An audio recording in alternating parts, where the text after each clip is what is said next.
మాకు కూడా మావే మా ఇంటి పేరు సందమామలలో, నా పేరు కోటయ్య. నీ గత 36 సంవత్సరాలుగా ఈ సేవలోనే ఉండ. మొట్టమొదటి మనం నేర్చుకోవాల్సింది మన శరీరం నుంచి భయం. మనకు మొదటి జబ్బు ఏంటంటే భయం. మొగుళ్ళు బాగా మేము నాశనం అయిపోయినామయ్యా. నేను ఏడాది భాషలో పోవాలని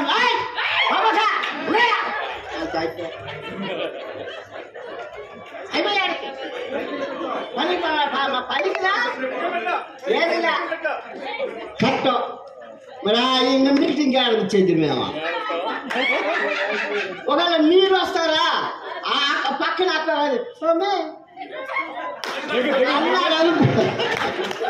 అన్నారు అనుకో, నువ్వు వద్దని నువ్వు పోవాక. మన ముందు జబ్బు ఏంది భయం. దీనికి విషయం చెప్తున్నాను, తమాష కాదు. భారతదేశంలో మొట్టమొదటి మన దేశంలో ఇంగ్లీష్ వాడు తరివేయాలంటే సుభాష్ చంద్రబోసు తుపాకు పట్టుకొని ఇండిని ఒక బిడ్డను పంపించమని అడిగితే ఆ తల్లికి ఒకే బిడ్డ 11 సంవత్సరాల అబ్బాయికి. ఆ అబ్బాయిని ఆమె పంపించింది. పంపిస్తే ఇద్దరు చనిపోతాడు.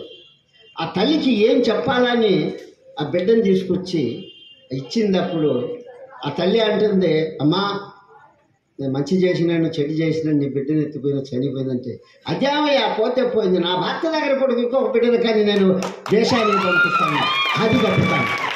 అది మనం చేయట్లా. అందుకనే భారతదేశాన్ని భారత్ మాత అని పేరు పెట్టింది సుభాష్ చంద్రబోస్.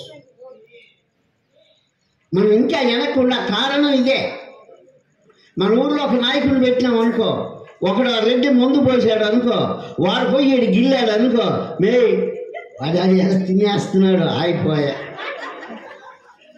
వాడు ఎంత కష్టపడుతున్నాడు, వాడు ఏడ ఏదో చెయ్యాలని తపనతో వాడు డబ్బు ఖర్చు పెట్టి వాడు ఇంట్లో పిల్లలు పెట్టి వదిలేసి తిరిగి తిరిగి తిరిగి చేస్తే లాస్ట్కి మనం ఇచ్చేది ఆయనకి ఏం బిరుదు? నాయకుడికే ఏం బిరుదు? దొంగ. కరెక్టేనమ్మా? మనస్సాక్షిగా చెప్పండి. నేను చెప్పింది అర్థం. 36 సంవత్సరాల సర్వీసు నేను కూడా అడిగించుకున్నా. ఇది ఇంకొకటి భయమా? యానాదోడికి భయం లేదు, కాబట్టి ఈ తెల్ల సొక్కాలు చూస్తేనే భయం. అడవిలో వాడు మనము వారం రోజులు పడుకుంటాం, బండ మీద కొట్టేసుకుని కట్టేసుకుని పడుకునేస్తాం. వాడికి భయపడు రైతు చీకట్లో చెయ్యి అనేసి వాదాసికి దుప్పుడు కాసుకుని భార్య కలుసుకుని పడుకునేస్తాం. వాడు అలా ఏం చేసుకుంటా పోరా అనేసి ఎవడు వచ్చేదిలే పోయేది.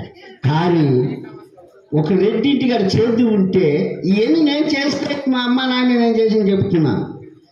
దాని అమాందంగా అది ఇలికి ఎంత అది ఒడ్లు తినేస్తారు. ఆ రెడ్డి కైలో దాని పోయి లోడి తినేసి ఆ ఒడ్లు ఎత్తుకురాదు రాడు. ఏనా వాడు రెడ్డిది కదా తిన్నాడు, నీ ఇంట్లో తినలేదు కదా, ఎలికింది తినేస్తుంది ఎత్తుకొచ్చా. మరి ఆ మాదిరిగా ఈ ఒడ్లు ఈ చేద్దాలు ఓట్లు ఈ అమ్మకి చేద్దావా? ఆడైతే చేస్తాం. అందుకనే కదా మనం కాపలా పెట్టుకునేది ఊరినే యాదోడు. ఎందుకన్నా ఆ చెట్లు పెట్టిన కొట్టాడు ఊరుతా తింటే వేస్తాడు క్యాటర్ బోల్లో, దాని బొక్క పండిడు ఎందు చేయడు. కానీ 7 బయట వచ్చి ఓట్లు నిజమ్మా తమాశ్రీ చెప్తున్నా. శ్రీకాళహస్తి పోటా పెట్టి గోపాల్ రెడ్డి మినిస్టరు, ఎస్వి నాయుడు ఒక పెద్ద నాయకుడు, 16 మంది పోటీ ఎమ్మెల్యేగా పోటీ చేసిన 11 సీట్లు ఉన్నా సలాస్ కూర్చున్నాను. కూర్చున్నానా 16 మందిలో 11 సీట్లో ఉన్నా. 2844 ఓట్లు వచ్చినాయి. సలాస్ గెలుపు మాదిరా. ఒక రూపాయి ఖర్చు పెట్టలేదు కదా, నా సొంత ఖర్చు పెట్టి 50,000 అయింది తిండి తిప్పు. అర్థమైందా? మళ్ళా 2సారి పోటీ చేసిన 3844 వచ్చింది. అక్కడ ఏమన్నారు తెలుసా? ఊళ్ళో రెడ్లు నేను తమాస కాదు, ఎలక్షన్ అనేది అదొక బడి. ఎలక్షన్ అనేది మీరు చదువుకునేంత బడి ఉంటుందో ఎలక్షన్లో కూడా నా